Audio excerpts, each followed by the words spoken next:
아멘.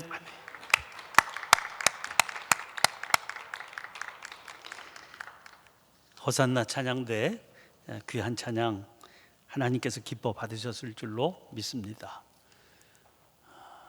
고민하던 끝에 오늘 예배를 비대면으로 드리기로 결정을 하게 됐습니다.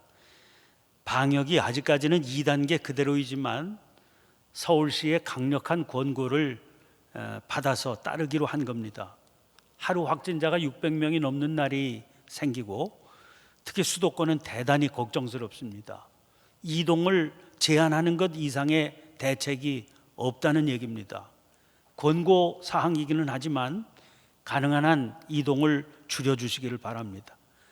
백신 개발 소식도 들려오고 있으니까 이 고비를 조심해서 무사히 잘 넘겨야 되겠습니다.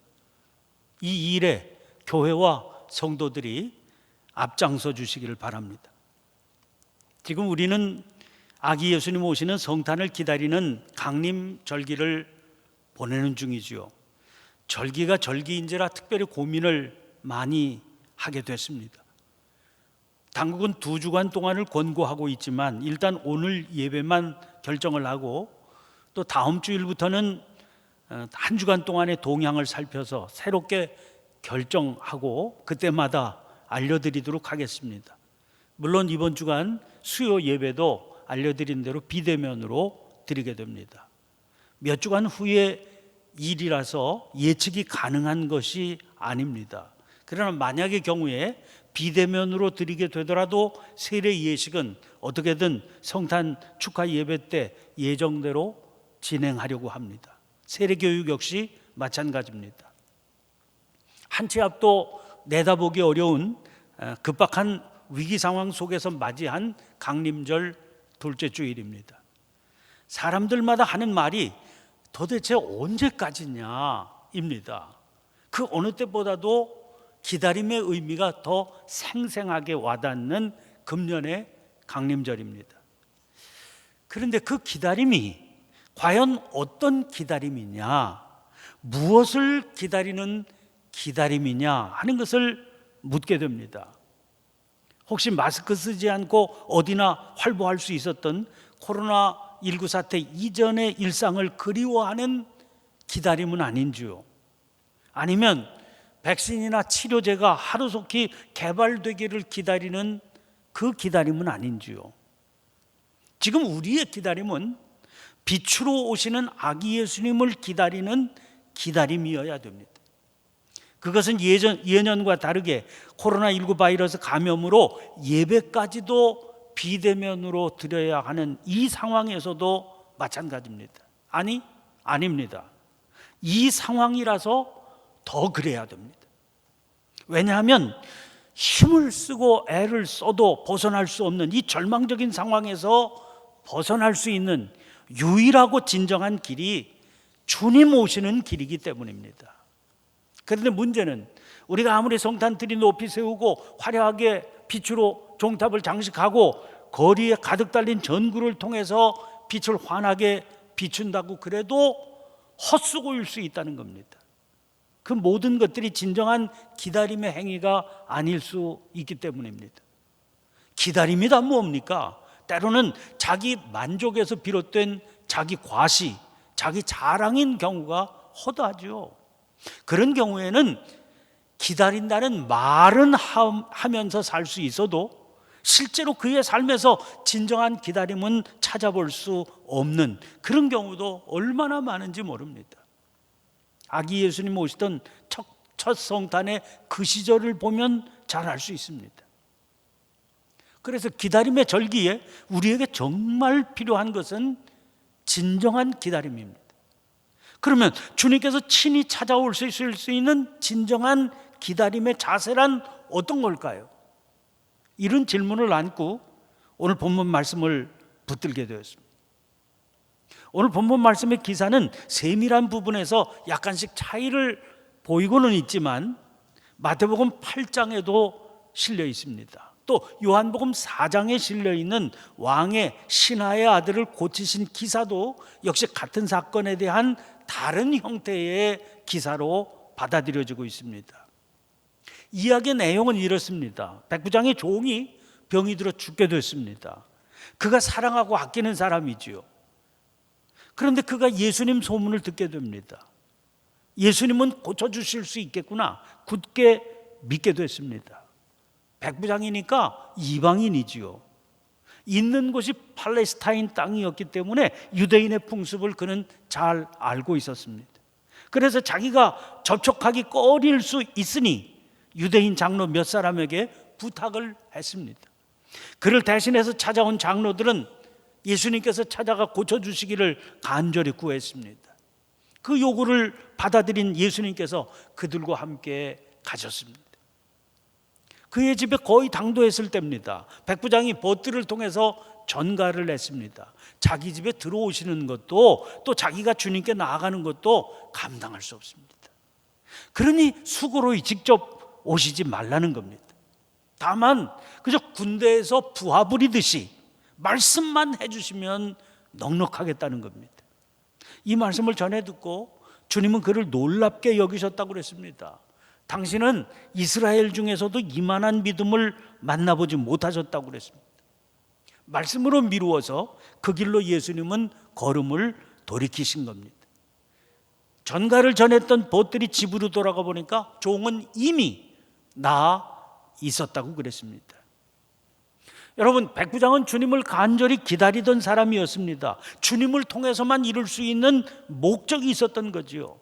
주께서 그의 바람을 들으시고 그의 집으로 가는 도중이었습니다. 그런데 주님께서 오고 계신다 하는 말을 듣고 그는 오시지 말라고 부탁했습니다. 그 부탁을 드린 결과 그는 주님을 직접 만나지는 못했습니다. 그러나 그의 이 부탁이 주님을 감동시켜 드렸습니다. 그의 기다림이야말로 주님께서 인정하실 만한 진정한 기다림이었습니다. 그는 주님을 친히 뵙지는 못했습니다. 그러나 주님을 통해서 이루어지기를 소원하던 목적, 종이 건강해지는 기쁨을 누리게 되었습니다. 그러나 과연 그것뿐일까요? 그는 주님을 대면해서 보지는 못했습니다. 그러나 그는 말씀의 역사를 통해서 주님을 만났습니다. 주님은 말씀의 역사를 통해서 그의 삶으로 들어오셨습니다. 누군가를 위한 선한 뜻을 품고 살아가는 그의 삶을 주님은 분명히 지지해 주셨고, 그럼에도 자기로서는 감당할 수 없는 그런 삶의 목표를 채워주셨고 친히 이끄시며 응답해 주시는 생명의 주님이 되신 겁니다. 이 기다림의 절기에 우리가 만나야 할 주님은 바로 이런 주님이신 겁니다. 오늘 본문을 통해서 우리가 주목하게 되는 이 사람은 그 이름이 알려지고 있지 않습니다. 우리는 그 사람의 이름만 모르는 게 아닙니다. 그에 대해서 알 수 있는 정보는 거의 없습니다. 그는 다만 백부장으로만 소개되고 있습니다. 그가 백부장이었다, 이 사실이 오늘 본문 말씀에서 굉장히 중요한 의미를 지닌 것임을 알 수 있지요. 백부장이란 로마 군대에서 100명의 부하를 거느리는 장교입니다. 굳이 우리식으로 말하자면 아마 중대장쯤 되는 초급 장교입니다. 우리 군에서 중대장은 가장 기초적인 지휘관입니다. 그러나 로마군에서 차지하는 백부장의 위치는 그와 가늠하기 어려울 정도입니다. 백부장은 이름 그대로 100명 정도로 구성된 부대의 지휘관이지요. 그들은 로마군의 최일선에서 군인들을 교육하고 훈련시키며 감찰하는 일을 맡았습니다. 또 무기나 군량, 군복을 점검하고 주둔지나 전장에서 병사들을 지휘했습니다. 전투가 벌어지면 가장 최전선에 서야 했기 때문에 사망률이 로마군 안에서 가장 높았습니다. 또 때로는 죄수의 형 집행을 감독하거나 죄인을 호송하고 외인 부대를 지휘하는 그런 특별한 임무를 맡기도 했습니다. 한마디로 사실상 로마 군대 전력에 있어서 가장 중추적인 역할을 했던 사람들이었습니다. 백부장 위에는 천부장이 있지요. 그 천부장들은 대부분 귀족 출신들이었습니다. 반면에 백부장은 군 경력이 있는 평민 출신 병사들 가운데서 차출되는 그런 경우가 대부분이었습니다. 일반 병사와는 한 10배 정도 급료의 차이가 있고 독립된 주거지가 그들에게 주어졌습니다. 통상 복무 기간이 20년 정도였지만 사실상 임기에 제한이 없고 죽을 때까지도 그 직위를 유지하는 게 가능했습니다. 한마디로 상당한 지위와 신분을 보장받는 직위였습니다. 따라서 로마 사회에서 백부장은 사람들이 가장 선호하는 직업 중에 하나였습니다. 그들은 은퇴 후에도 거주하던 지역에서 상당한 영향력을 행사할 수 있었습니다. 오늘 본문에 등장하는 백부장이 현직에 있는 사람이었는지 은퇴한 사람이었는지 우리는 그걸 알 수 없습니다. 그러나 백부장이라고 하는 직위 때문에 그 지역에서는 상당한 영향력을 행사하며 주목을 받고 살았던 사람이면 틀림이 없습니다. 그런데 그의 경우에는 그 영향력이라고 하는 게 아주 선한 것이었습니다. 오늘 본문을 보면 예수님의 소문을 들은 그가 유대인의 장로 몇 사람을 예수님께 보냈다고 그랬습니다. 그 장로들이 하는 말 들어보세요. 4절 5절입니다. 이에 그들이 예수께 나와 간절히 구하여 이르되 이 일을 하시는 것이 이 사람에게는 합당하니이다. 그가 우리 민족을 사랑하고 또한 우리를 위하여 회당을 지었나이다 하니.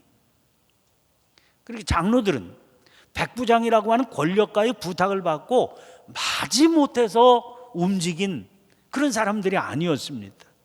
그를 위해서라면 어떤 부탁이라도 기꺼이 돕고 싶은 그런 마음이 있었던 겁니다. 그래서 그를 위해서 간절히 부탁을 하고 있습니다. 세번역 성경을 보면 그들은 예수님에게 이 사람을 선생님에게 은혜를 받을 만한 사람이다 이렇게 소개하고 있습니다. 특히 그들이 내세우는 도와줄 수밖에 없는 그 이유를 들어보세요. 그가 우리 민족을 사랑하고 또한 우리를 위하여 회당을 지었나이다. 우리를 위하여 회당을 지었다는 겁니다. 그것만으로도 대단한 일 아닙니까? 그러나 그것보다도 앞세우는 이유가 뭔지 보세요. 그가 우리 민족을 사랑하고 그랬습니다. 예수님을 찾아온 장로들은 그가 회당을 지은 것이 뭐 자기를 자랑하고 내세우기 위한 게 아니었다. 그 사실을 강조하고 싶었던 겁니다. 그가 행한 그 대단한 일이 이방인인 그가 우리 민족에 대한 사랑을 갖고 있었기 때문이었다. 그걸 어떻게든 예수님에게 전하고 싶어 했던 겁니다. 사실 그들의 강조가 아니더라도 이 백부장이 어떤 사람인지를 우리는 알 수 있어요. 왜냐하면 장로들을 예수님에게 보낸 이유 때문입니다. 이유가 뭡니까? 그가 사랑하는 종이 병들어 죽게 되었는데 어떻게든 그를 살려내고 싶어서였죠. 아까 오늘의 본문과 비교할 수 있는 다른 본문들을 소개해 드렸습니다. 그 다른 본문 중 하나인 마태복음 8장에서는 하인이 중풍으로 집에 누워 몹시 괴로워한다. 그런 이유였습니다. 그러니까 마태복음에서는 하인이라고 그랬는데 오늘 본문 누가복음에서는 종이라고 한 거죠. 우리말로는 그게 하인이나 종이나 별 차이가 없어 보입니다. 그러나 원어로 보면 이 둘은 다른 단어거든요. 즉 하인은 파이스라고 하는 말이고 종은 둘로스라고 하는 말입니다. 종으로 번역된 둘로스는 그야말로 종입니다. 그러나 이 하인으로 번역된 파이스라고 하는 말은 아들 혹은 자식 이렇게 번역될 수도 있는 단어입니다. 실제로 요한복음 4장의 같은 사건에 등장하는 왕의 신하의 아들은 이 단어 파이스의 번역입니다. 그럼 보세요. 마태복음의 경우에는 실제로 자기 자식은 아니었다고 그래도 마치 자식처럼 여기는 사람이라 이 단어를 사용했을 겁니다. 그러나 누가복음의 경우에는 사랑하기는 했어도 종이었습니다. 알다시피 예수님의 시대는 철저한 신분 사회의 구조입니다. 그런데 그 시대에 백부장쯤 되는 사람이 종을 위해서 한 일을 보세요. 자기 아들이 아니었습니다. 종을 위해서 그렇게까지 했다는 겁니다. 이런 그의 마음이 장로들에게 감동을 주지 않았겠습니까? 그래서 장로들조차 그가 원하는 일을 위해서는 뭐라도 해서 도와주고 싶다, 그런 마음이 있었던 겁니다. 백부장은 자기의 힘을 가지고 권력을 휘두른 사람이 아니었어요. 자기가 지닌 힘으로 어떻게든 이웃을 사랑하며 돌보려고 했던 사람인 거예요. 또 하나 이 백부장은요, 남을 존중할 줄 아는 사람입니다. 마태복음을 보면 한 백부장이 나와 간구하였다고 그랬습니다. 요한복음의 경우에도 가서 청하였다고 그랬습니다. 그러나 오늘 본문에 등장하는 이 사람은 자기가 직접 나서지 않습니다. 유대인 장로들을 예수님에게 보내어서 오셔서 구해주기를 청한 겁니다. 자기쯤 되는 사람이 이게 직접 나설 일이 아니다, 그런 교만한 생각 때문이 아닙니다. 유대인들의 종교적인 관습을 나름대로 알고 있었기 때문입니다. 그 관습 중 하나가 이방인과의 접촉을 꺼리는 겁니다. 사도행전 10장을 보면 시몬의 집 지붕에서 기도하던 사도 베드로가 환상을 봤습니다. 그 환상은 유대인들이 먹지 못하도록 율법에 금지된 짐승들을 잡아먹으라는 겁니다. 베드로가 대답해요. 주여, 그럴 수 없나이다. 속되고 깨끗하지 아니한 것을 내가 결코 먹지 아니하였나이다. 이런 일이 3번 거듭됐습니다. 그리고 베드로가 도대체 이 환상의 뜻이 뭘까 의아해하고 있을 때 저 가이사랴의 이방인 백부장 고넬료가 보낸 사람들이 그곳에 도착합니다. 성령께서 베드로에게 그 사람 당신이 보낸 사람들이다, 의심하지 말고 함께 가라 그러셨습니다. 그래서 간 결과 베드로는 고넬료의 집을 찾아가 거기 모인 사람들에게 복음을 전하게 되지요. 그 자리에 성령께서 말씀 듣는 모든 사람들 위해 임하셨습니다. 유대에 있는 사도들과 형제들이 이 소식을 들었습니다. 베드로가 예루살렘에 올라가니까 이 일로 그런 일을 했다고 그를 강력하게 비난하는 사람들이 있었습니다. 그들의 비난은 무할례자, 그러니까 할례받지 않은 이방인의 집에 들어가서 베드로가 함께 먹었다 하는 이유입니다. 갈라디아서 2장을 보면 사도 바울이 안디옥에서 베드로를 공개적으로 면박을 준 일이 있습니다. 이런 일 때문이에요. 베드로가 이방인들과 함께 먹다가 야고보에게서 온 사람들이 오니까 그 사람들이 두려워서 그 자리를 슬쩍 피했다는 거예요. 바울은 그게 베드로가 위선을 저지른 일이다, 그래서 사람들 앞에 베드로를 면박 주고 공격한 겁니다. 여러분, 이런 일련의 일들이 언제 일어난 일입니까? 어디서 일어난 일입니까? 전통 유대인 사회에서 일어난 일 아니에요. 예수님 부활 승천하신 뒤에 교회가 이루어졌을 때 주님을 따르는 교회에서 쏟아진 비난이었고 거기서 벌어진 사건입니다. 그만큼 이방인을 꺼리는 그 접촉을 꺼리는 벽은 견고하고 높았습니다. 소위 교회 구성원 가운데 예수 믿는다는 사람들 가운데도 이렇게 견고하게 자리를 잡고 있었던 겁니다.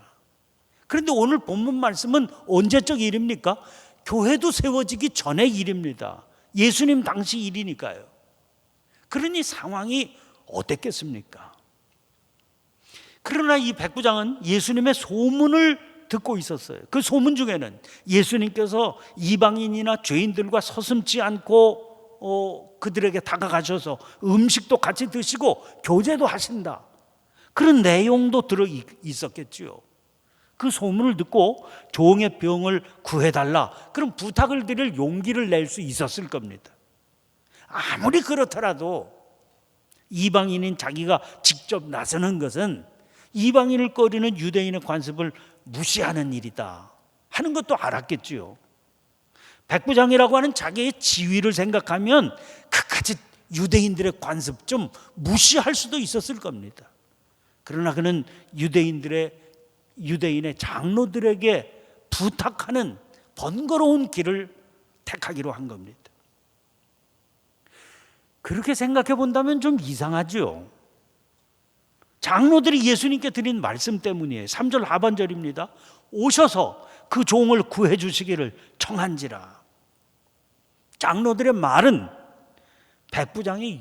백부장의 요청이 그런 내용이었다 하는 것처럼 들리지 않아요? 그런데 진상이 무엇이었는지가 본문 후반부에서 그대로 드러납니다. 6절 말씀 보세요. 예수께서 함께 가실새 이에 그 집이 멀지 아니하여 백부장이 벗들을 보내어 이르되 주여 수고하시지 마옵소서 내 집에 들어오심을 나는 감당하지 못하겠나이다. 아니, 자기가 와달라고 부탁을 했다면 이 말은 앞뒤가 맞지 않는 말이 되는 겁니다. 백부장은 그럴 사람이 아니거든요. 그러면 어떻게 된 일이었을까요? 백부장의 기대는 그야말로 자기 말 그대로였습니다. 오시라고 한 것은 그가 드린 부탁의 내용이 아닌 겁니다. 그는 애초부터 주님이 그저 계신 그 자리에서 말씀만 하시면 자기 종은 나을 거다, 그렇게 굳게 믿었던 겁니다. 오셔서 그 종을 구해달라 하는 것은 장로들의 생각이 담긴 말이었던 거지요. 그런데 얘기를 들으니 주님께서 직접 자기 집으로 오고 계신다는 거 아닙니까? 그가 얼마나 놀랐으면 벗들을 보냈겠습니까? 벗들을 통해서 그가 주님께 자기의 생각을 전합니다. 6절 하반절부터 7절까지 말씀입니다. 주여 수고하시지 마옵소서 내 집에 들어오심을 나는 감당하지 못하겠나이다. 그러므로 내가 주께 나아가기도 감당하지 못할 줄을 알았나이다. 말씀만 하사 내 하인을 낫게 하소서. 저는 이 부분의 말씀을 새 번역과 공동 번역으로 읽으면서 더 큰 감동을 받았습니다. 공동 번역은 이렇게 되어 있습니다. 주님, 수고롭게 오실 것까지 없습니다. 저는 주님을 제 집에 모실 만한 사람이 못 되며 감히 주님을 나가 뵐 생각을 못하고 있습니다. 그저 한 말씀만 하십시오. 그러면 제 종이 낫겠습니다. 새 번역은 이렇게 되어 있습니다. 주님, 더 수고하실 것이 없습니다. 저는 주님을 내 집에 모셔드릴 만한 자격이 없습니다. 그래서 내가 주님께 나아올 엄두도 못 냈습니다. 그저 말씀만 하셔서 내 종을 낫게 해 주십시오. 제가 이 번역들을 통해서 받은 감동은 자기는 주님을 모셔드릴 만한 자격이 없다. 그래서 자기가 직접 나가 뵐 생각도 못하고 있었다 하는 그의 이 말 때문이었습니다. 이것이 이방인으로서 회당까지 지어 바쳤던 백부장의 입에서 나온 말입니다. 그리고 주님은 그의 이 말, 그의 이런 태도를 이만한 믿음은 만나보지 못했다, 그러셨던 겁니다. 이 백부장의 자세를 살피면서 저는 주님을 기다리는 강림절기를 보내는 우리들의 자세는 어떤 것일까 생각하게 됩니다. 혹시 성탄트리 불을 환히 밝히면서 주님은 당연히 내게 오셔야 된다, 이런 자세는 아닐까를 묻게 됩니다. 아주 당당한 마음으로 주님, 이 어려운 시기에 저에게는 주님이 필요합니다. 그러니 지금 당장 와 주세요 하고 있는 것은 아닌지를 묻는 겁니다. 그런 자세들을 보면서 주님은 말씀하고 계시는 것 같아요. 이런 이스라엘 중에서 백부장과 같은 믿음을 내가 만나볼 수 있겠느냐. 놀랍게 여기실 그 믿음, 백부장과 같은 믿음은 어떤 믿음이겠습니까? 자기를 위해서가 아니라 죽어가는 종을 위해서 사랑을 담아서 자기가 할 수 있는 모든 일을 하고 있어요. 그러면서 그는 주님을 찾습니다. 자기는 주님을 모실 만한 자격이 없다, 그렇게 고백하면서 주님을 기다립니다. 이게 바로 놀랍게 여기실 그 믿음입니다. 과연 우리는 그런 믿음으로 지금 주님 앞에 나아가고 있는 것입니까? 마지막으로 놀랍게 여기실 그 믿음 주시기를 사모하며 이렇게 살아도 되는 걸까? 이런 제목의 도종환 시인의 시로 마감하는 기도를 대신하려고 합니다. 이렇게 살아도 되는 걸까?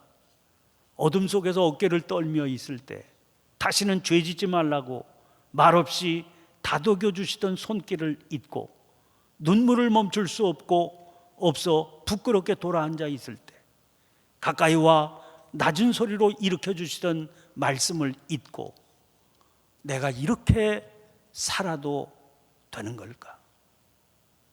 아니다, 아니다 하면서 헛된 이름을 팔며 보이지 않게 허물을 늘려가는 하루 또 하루, 지킬 수 없는 말들을 하며 욕되게 사는 삶 팔아 양식을 벌고 욕되게 쓰는 걸 팔아 목숨을 이어가는, 차마 이렇게 살아도 되는 것일까? 돌아가자고 두 줄의 시를 쓰다 때 묻어 궁굴며 한 줄의 시를 더 잊어버리는, 정말 이렇게 살아도 되는 것일까? 잠자리를 펴고 누웠다가도 문득문득 소스라쳐 눈이 떠지곤 하는 하루 또 하루, 정말 이렇게 살아도 되는 걸까?